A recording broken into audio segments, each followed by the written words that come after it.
procesit të numërimit që ka nisur në Elbasan, Bledi Himçi konstatoi në fakt kandidati i koalicionit Aleanca për Shqipërinë Madhështore konstatoi parregullësi treni bullgar dhe duket pra që në Bashkitë e Gramshit, në Peqin e tjerë me radhë përpos fotove dhe videove të cilat janë bërë publike, një person i cili voton 4 herë, hapet kutia, por edhe në brenda kutive të cilat po numërohen nga antarët Komisionit Qendror të Zgjedhjeve, dalin fleta pa vula në kutitë e votimit, proces verbalet manipuluara dhe çfarë duhet ndodh tjetër më shumë që të kuptohet që këto zgjedhje janë 100% të manipuluara, qytetarit të thjeshtën, pasi sigurisht ju e keni të qartë. Mund të them vetëm kaq.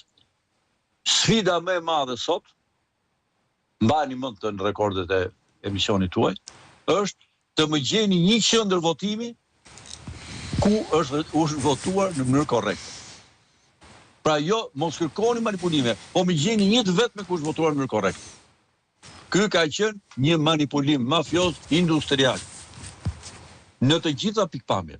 Në Shqipëri, në 11 maj, nuk ka pasur zgjedhje. Këto janë me mira, po ju them çdo qendër votimi.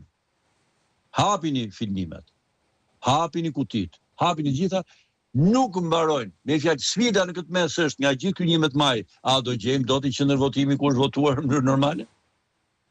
Dhe nuk do ta gjeni. Për çfarë arsye? Se 11 maj nuk ka pas votim.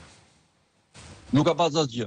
Ka thjesht qenë thjesht vetëm një operacion mafioz nivel kombëtar dhe ndërkombëtar, sepse ka kaluar kufit e vendit në diasporë, i cili ka prodhuar ato që quhen me fjalë aksioni kriminal zgjedhor më të rëndë dhe më të pashëmbullt në historinë e këtij vendi. Është zbatuar një akt i vërtet terrorizmi elektoral shtetëror me të tëra elementet e tij, duke filluar nga manipulimi qeveritar, në mosveprimin e qëllimshëm të